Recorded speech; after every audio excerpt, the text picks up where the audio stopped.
न हि ज्ञानेन सदृशं पवित्रमिह विद्यते तत्स्वयं योगसंसिद्धः कालेनात्मनि विन्दति।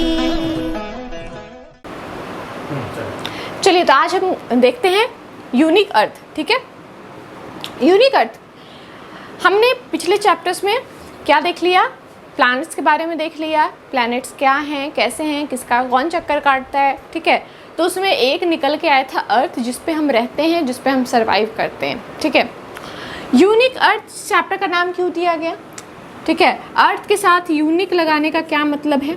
सबसे पहले तो अर्थ, यूनिक का हिंदी जान लीजिए कि यूनिक का हिंदी होता है अनोखा, है ना, अनोखा, जिसके जैसा दूसरा कोई नहीं है।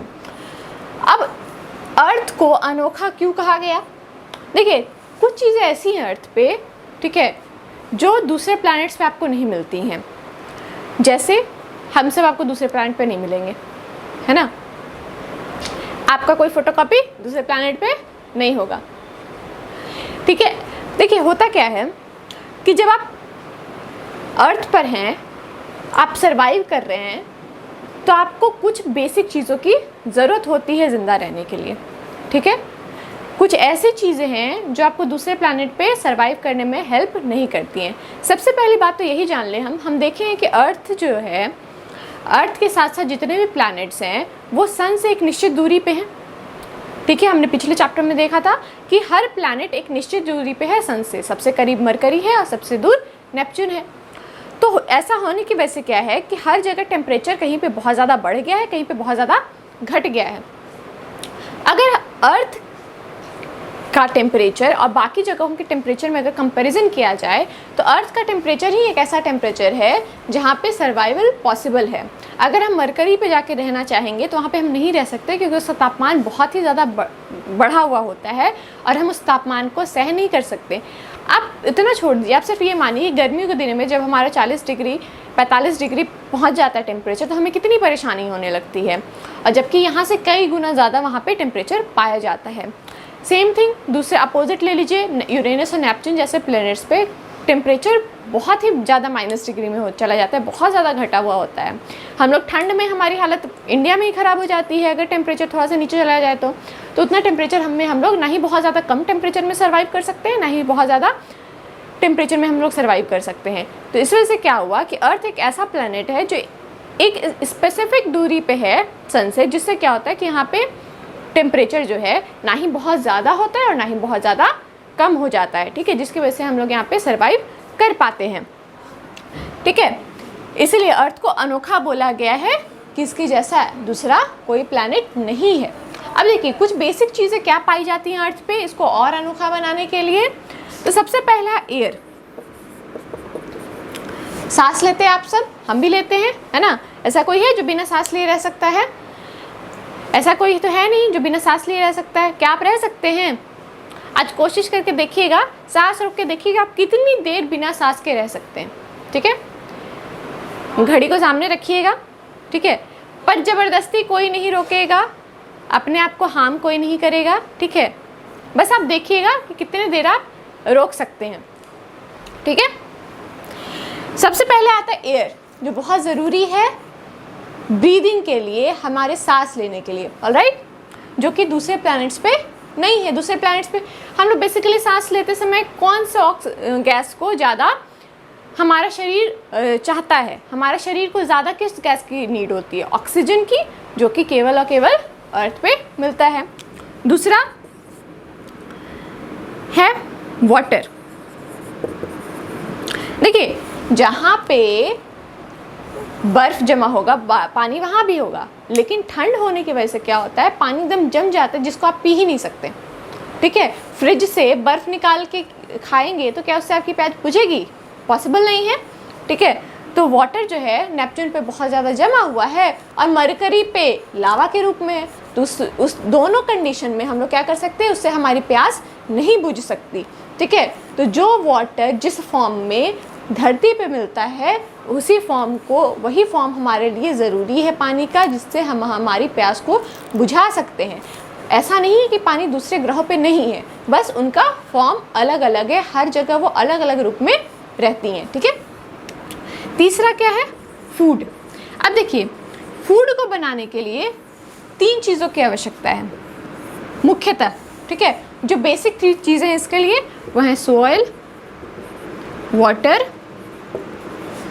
और सनलाइट, ठीक है। सनलाइट जो है वो हर प्लैनेट पे मिल जाएगा आपको, नो डाउट, ठीक है। कहीं पे ज़्यादा है, कहीं कम है, लेकिन सनलाइट है, ठीक है। लेकिन वाटर जिस फॉर्म में आपको चाहिए, जो पानी जिस फॉर्म में आपको चाहिए खाने पौधे को उगाने में, ठीक है, वो वाटर सिर्फ और सिर्फ धरती पे मिलेगा आपको, क्योंकि बर्फ़ से तो आप जमा नहीं सकते, सॉरी बर्फ़ से तो आप सिंचाई नहीं कर सकते पेड़ पौधों की, ठीक है। और दूसरा सॉइल, मिट्टी भी आपको नहीं मिलेगी जिस मिट्टी की पेड़ पौधों को ज़रूरत होती है, ठीक है। तो ये सारे बेसिक नीड्स हैं जो हमें चाहिए, और जिसकी वजह से अर्थ अनोखा है, क्योंकि ये सारी चीज़ें अर्थ पे पाई जाती हैं, ठीक है। चलिए अब आगे देखते हैं। हम पूरी अर्थ को तो देख नहीं सकते, ठीक है, क्योंकि अर्थ बहुत बड़ा है और हमारी आंखें एक निश्चित दूरी तक देख सकती हैं, ठीक है। छत पे खड़े होकर देखना कितनी दूर देख सकते हैं आप लोग। तो क्या करें हम लोग पूरी अर्थ को एक बार में देखने के लिए, क्या करेंगे, एक बार में ना सही लेकिन घूम घूम के देखने के लिए क्या करेंगे। अब पूरी पृथ्वी पे तो घूम नहीं सकते, क्योंकि बहुत सारा काम है, पढ़ना है, लिखना है, नौकरी करना है, किसी को साइंटिस्ट बनना है, किसी को इंजीनियर बनना है, तो इस सब के लिए पढ़ाई में टाइम चाहिए, है ना। घर में बड़े की देखभाल कर रही है, उसके लिए भी टाइम चाहिए, तो घूमेंगे कैसे, हर जगह देखेंगे कैसे। तो क्या किया गया, हमारे काम को आसान बनाया गया कि आप पृथ्वी को देख सकते हैं। अब कैसे देख सकते हैं, तो 2 तरीक़ों से देख सकते हैं। 2 तरीका क्या है, एक है ग्लोब और दूसरा है मैप, ठीक है। एक ग्लोब के जरिए आप देख सकते हैं और एक मैप के जरिए देख सकते हैं। अब एक एक करके हम समझेंगे कि ग्लोब क्या है और मैप क्या है, ठीक है। ग्लोब आपने कुछ ऐसा फिगर देखा होगा, ठीक है, गोल सा,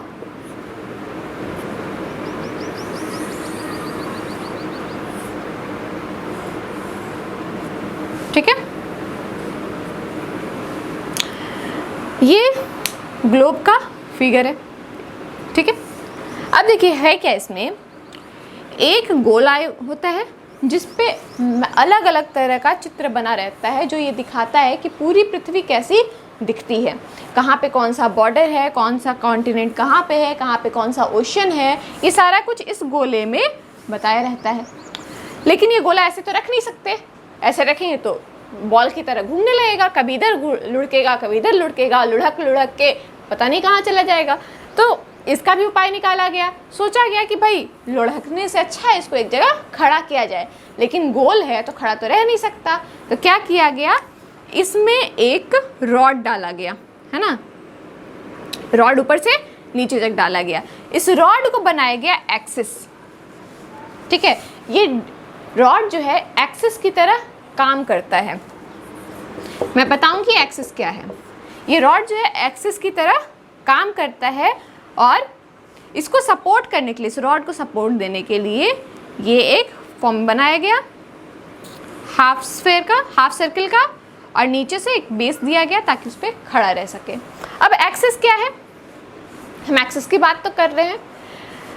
मैंने बताया कि अर्थ जो है वो खुद पर खुद घूमता है। हमने देखा था कि सारे प्लैनेट्स को सन का चक्कर काटने के लिए खुद घूमना पड़ता है, हम लोग उसको धक्का नहीं मार सकते। तो जिस बिंदु पे वो घूमता है, ठीक है, जिस बिंदु पे वो घूमेगा उस बिंदु को एक्सिस नाम दिया गया है, ठीक है। जिस बिंदु पे वो घूमेगा उसको एक्सिस नाम दिया गया है। उसी को यहाँ पे दर्शाते हुए एक रॉड डाला जाता है जिस पे ये ग्लोब घूमता है, ठीक है। बहुतों के घर में होगा भी ग्लोब, है ना, देखिएगा कैसे वो घूमते हैं, हम लोग अक्सर खेलते हैं उसको घुमा घुमा कर, है ना। उसके बाद आते हैं मैप पे। मैप क्या है, मैप भी वही काम करता है जो ग्लोब काम करता है। ये भी हमें अर्थ के बारे में बताता है कि कौन सी चीज़ कहाँ पर है, लेकिन ये जो है एक फ्लैट सरफेस पे काम करता है, यानी कि एक पेपर पे काम करेगा। ठीक है, ये गोल नहीं रहेगा, एक पेपर पे रहेगा जिसको आप रोल करके कहीं भी कैरी कर सकते हैं। आपको ये वही दिखाएगा जो इस ग्लोब में रहेगा। ठीक है, लेकिन मैप इसको इसलिए कहा गया है क्योंकि ये फ्लैट सरफेस पे स्केच होता है, फ्लैट सरफेस पे इसका स्केच बना हुआ होता है, जिसकी वजह से ये जो है कैरी करने में आसान होता है। क्योंकि हर जगह हम लोग ग्लोब को तो उठा के ले नहीं जा सकते, तो हमारे काम को आसान करने के लिए ग्लोब का ही चित्र मैप पे बना रहता है। ठीक है, चलिए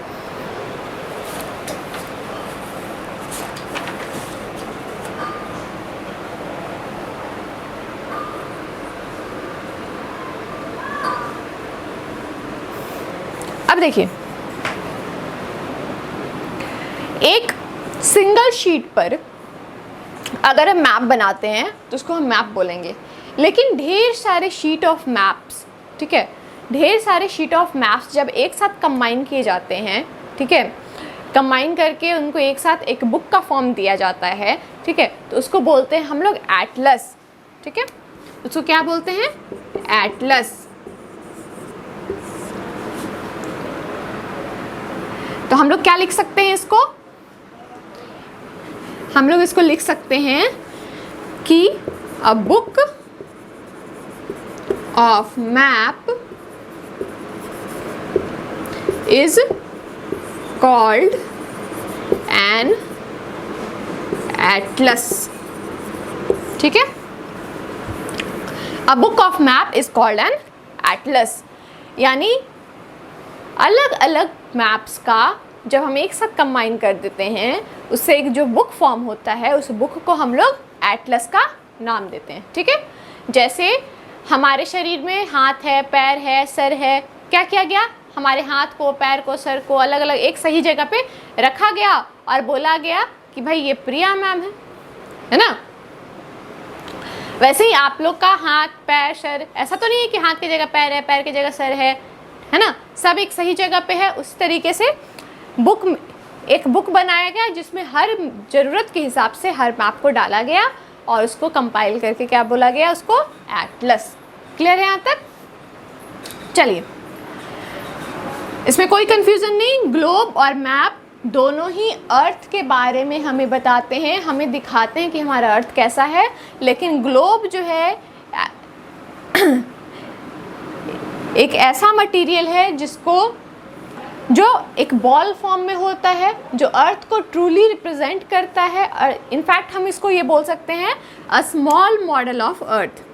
a small model of earth, ठीक है, इज कॉल्ड ग्लोब। ठीक है, a small model of earth is called globe. क्या है? A small model of earth is called globe. और मैप में हम क्या बोले कि a book of map is called an Atlas. Clear है इतना? चलिए, बहुत बढ़िया। एक्सिस भी क्लियर हो गया होगा। जिस बिंदु को, जिस पॉइंट पर टिक कर अर्थ घूमता है उसको हम एक्सिस बोलते हैं। ठीक है, चलिए अब आगे बढ़ते हैं। अब हम देखेंगे शेप ऑफ अर्थ। अर्थ का शेप कैसा है, और अगर स्क्वायर है, रेक्टेंगल है, ट्रायंगल है, ठीक है, सर्कल में है, स्फेयर में है, कैसा शेप है, अब हम लोग देखेंगे।